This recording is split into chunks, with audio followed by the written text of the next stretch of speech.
ಸನ್ಮಾನ್ಯ ಲೋಕಸಭಾ ಸದಸ್ಯರಾಗಿರ್ತಕ್ಕಂಥ ಜಿಗಜಿಣಗಿಯವರು ಕೆಲವು ವಿಚಾರಗಳನ್ನು ಹೇಳಿದ್ದಾರೆ. ಒಂದು, ಕಾಂಗ್ರೆಸ್ ಪಕ್ಷ ಅಂಬೇಡ್ಕರ್ಗೆ ಹಲವಾರು ವಿಚಾರದಲ್ಲಿ ಅನ್ಯಾಯ ಮಾಡಿದೆ ಅಂತಕ್ಕಂಥ ವಿಚಾರವನ್ನು ಅವರು ಹೇಳಿದ್ದಾರೆ. ಆಮೇಲೆ ಇನ್ನೊಂದು ಮುಂದುವರಿದು, ನಾವಂತೂ ಕೇಳಿಲ್ಲ ಅವ್ರು ರಾಜೀನಾಮೆ, ಯಾರೋ ದಲಿತ ನಮ್ಮ ಸಂಘಟನೆ ಮಾಡ್ತಕ್ಕಂಥ ಯುವಕರು ಯಾರೇ ಅವ್ರು ರಾಜೀನಾಮೆ ಕೇಳಿರ್ಬೋದು. ತಾವು ಮಾಧ್ಯಮದವ್ರು ಅವ್ರಿಗೆ ಕೇಳಿದ ಕಾಲ ನಿಮ್ಮ ರಾಜೀನಾಮೆಯನ್ನು ಅವ್ರು ದಲಿತರು ಕೇಳಕತ್ತಾರೆ ಅಂಥೇಳಿ ಅವರೇ ನಮಗೇನು ವೋಟ್ ಹಾಕ್ಯಾರೇನು, ನನ್ನ ತಂಟೆಗೆ ಬಂದರೆ ನೋಡ್ರಿ ಅಂಥೇಳಿ ಅನ್ನೋ ಮಾತನ್ನು ನಿಮ್ಮ ಮಾಧ್ಯಮದಲ್ಲಿ ನಾವೆಲ್ಲ ನೋಡಿದ್ದೇವೆ. ಅಂದರೆ ನಮ್ಮನ್ನೆಲ್ಲ ಬೆದರಿಸೋ ಮಟ್ಟಕ್ಕೆ ಇವತ್ತು ಲೋಕಸಭಾ ಸದಸ್ಯರು ಹೋಗ್ತಾರಂದರೆ ಇದು ಭಾಳ ದೊಡ್ಡ ಸಂಗತಿ. ಒಂದು ವಿಚಾರವನ್ನು ಮೊದಲನೇದಾಗಿ ನಾನು ಪ್ರಾರಂಭ ಮಾಡ್ತಕ್ಕಂಥ ಬಾಬಾ ಸಾಹೇಬ್ ಅಂಬೇಡ್ಕರ್ ಅವ್ರಿಗೆ ಕಾಂಗ್ರೆಸ್ ಪಕ್ಷ ಅವರು ನಿಧನರಾದಾಗ ದಿಲ್ಲಿಯಲ್ಲಿ ಜಾಗ ಕೊಡಲಿಲ್ಲ ಅಂತಕ್ಕಂಥ ಒಂದು ದೊಡ್ಡ ಆಪಾದನೆಯನ್ನು ಸನ್ಮಾನ್ಯ ಜಿಗಜಿಣಗಿ ಅವರು ಮಾಡಿದ್ದಾರೆ. ನಾವು ಯಾರೂ ಕೂಡ ಇಲ್ಲಿ ವೇದಿಕೆ ಮೇಲಿರ್ತಕ್ಕಂಥ ಯಾರೂ ಕೂಡ ನಾವು ಮುಟ್ಟಿರಲಿಲ್ಲ. ಅವಾಗಿನ ಒಂದು ಸತ್ಯ ಅಸತ್ಯ ಏನಿದೆ ನಮಗೆ ಗೊತ್ತಿಲ್ಲ.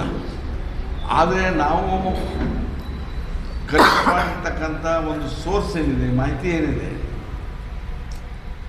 ಬಾಬಾ ಸಾಹೇಬ್ ಅಂಬೇಡ್ಕರ್ ಅವರ ಕರ್ಮಭೂಮಿ, ಜನ್ಮಭೂಮಿ ಎಲ್ಲವೂ ಕೂಡ ಹಲವಾರು ವರ್ಷಗಳವರೆಗೆ ಮಹಾರಾಷ್ಟ್ರ ಆಗಿರೋದ್ರಿಂದ ಅವರ ಕುಟುಂಬದ ಸದಸ್ಯರು ನಾವು ಅವರನ್ನು ಅಲ್ಲೇ ಮಹಾರಾಷ್ಟ್ರದಲ್ಲಿ ಮುಂಬೈನಲ್ಲೇ ಅವರ ಅಂತ್ಯಕ್ರಿಯೆ ನಾವು ಮಾಡ್ತೀವಿ ಅಂಥೇಳಿ ಅವ್ರ ಕುಟುಂಬ ವರ್ಗದವರು ಅಪೇಕ್ಷೆ ಪಟ್ಟಾಗ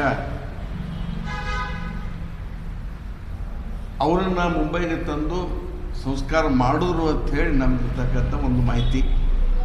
ಆದರೆ ಬಿ ಜೆ ಪಿಯವರು ತಿರ್ಗಾ ಮುರ್ಗ ಇವತ್ತು ಏನು ಮಾಡ್ತಾ ಇದ್ದಾರೆ ಅಂದರೆ ಬಾಬಾ ಸಾಹೇಬ್ ಅಂಬೇಡ್ಕರ್ ಅವರಿಗೆ ಕಾಂಗ್ರೆಸ್ ಪಕ್ಷ ದಿಲ್ಲಿಯಲ್ಲಿ ಅಂತ್ಯ ಸಂಸ್ಕಾರ ಮಾಡಲಿಕ್ಕೆ ಜಾಗ ಕೊಟ್ಟಿಲ್ಲ ಅಂತಕ್ಕಂಥದ್ದು ಯಾವುದೇ ಬೇಸ್ಲೆಸ್ ಇದಕ್ಕೆ ಯಾವುದೇ ರೀತಿಯಾಗಿರ್ತಕ್ಕಂಥ ಇದು ಇಲ್ಲ, ಆಧಾರ ಇಲ್ಲ. ಎರಡನೇದಾಗಿ ಅವರು ಚುನಾವಣೆಯಲ್ಲಿ 2 ಸಲ ಸೋತ ಕಾಂಗ್ರೆಸ್ ಅವ್ರು ನಿಂತಾಗ ಸೋಲಿಸಿದ್ರು, ಅವ್ರನ್ನ ಅವಿರೋಧವಾಗಿ ಆಯ್ಕೆ ಮಾಡಬೇಕಾಗಿತ್ತು ಅಂತಕ್ಕಂಥದ್ದನ್ನು ಕೂಡ ಹೇಳ್ತಾ ಇದ್ದಾರೆ. ನಾನು ಕೂಡ ಹೋಗ್ತೇನೆ ಅಂತ ಮೇಧಾವಿಯನ್ನು ಆ ಸಂದರ್ಭದಲ್ಲಿ ಯಾಕೆ ವಿರೋಧ ಮಾಡಿದ್ರು ನಮಗೂ ಕೂಡ ಗೊತ್ತಿಲ್ಲ. ಅವ್ರನ್ನ ಅವಿರೋಧವಾಗಿಯೇ ಆಯ್ಕೆ ಮಾಡಬೇಕಾಗಿತ್ತು. ಅಂಥ ಅಗಾಧವಾದಂಥ ವ್ಯಕ್ತಿತ್ವವನ್ನು ಆ ಕಾಲದಲ್ಲಿ ಪಡೆದರು. ಅವ್ರು ಆಲ್ರೆಡಿ ಇವೆಲ್ಲ ಸಂವಿಧಾನ ಬರೆದಂಥ ಕೆಲಸ ಅವೆಲ್ಲ ಮುಗಿಸಿದವರೆಲ್ಲ ಮಾಡಬೇಕಾಗಿತ್ತು. ಅದನ್ನು ನಾನು ಹೋಗ್ತೀನಿ. ಆದರೆ ನಾನು ಬಿ ಜೆ ಪಿಯವ್ರಿಗೆ ಒಂದು ಪ್ರಶ್ನೆಯನ್ನು ಕೇಳೋಕ್ಕೆ ಬಯಸ್ತೇನೆ. ನೀವು ಕೂಡ ಅಸ್ತಿತ್ವದಲ್ಲಿದ್ದರೆ ಜನಸಂಘ ಸಂಸ್ಥೆ ಮುಖಾಂತರ ಬಿ ಜೆ ಪಿಯವ್ರ ಅಸ್ತಿತ್ವ ಕೂಡ ಆ ಸಂದರ್ಭದಲ್ಲಿ ಇತ್ತು. ಬಿ ಜೆ ಪಿಯವ್ರ ಅಸ್ತಿತ್ವ ಜನಸಂಘದ ಮುಖಾಂತರ.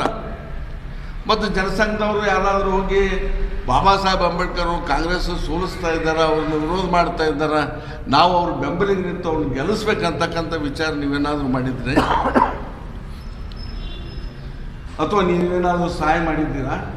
ನೀವೇನಾದರೂ ಸಹಾಯ ಮಾಡಿದ್ರ, ನೀವು ಬೆಂಬಲಿಸಿದ್ರ, ನೀವು ಮಾತನಾಡ್ತಕ್ಕಂಥ ವಿಚಾರಕ್ಕೆ ಒಂದು ನೈತಿಕ ಬಲ ಬರ್ತಿತ್ತು. ನೀವೇನು ಮಾಡಿದ್ರೆ ಸುಮ್ಮನೆ ಗಾಳಿ ಗೋಪುರವಾಗಿ ಅಪಾದನೆ ಮಾಡ್ತಕ್ಕಂಥದ್ದು ಯಾವುದು ಕೂಡ ಅರ್ಥ ಇಲ್ಲ ಅಂತ ಹೇಳಿ ನಾನು ಹೇಳಲಿಕ್ಕೆ ಬಯಸ್ತಾ ಇದ್ದೇನೆ.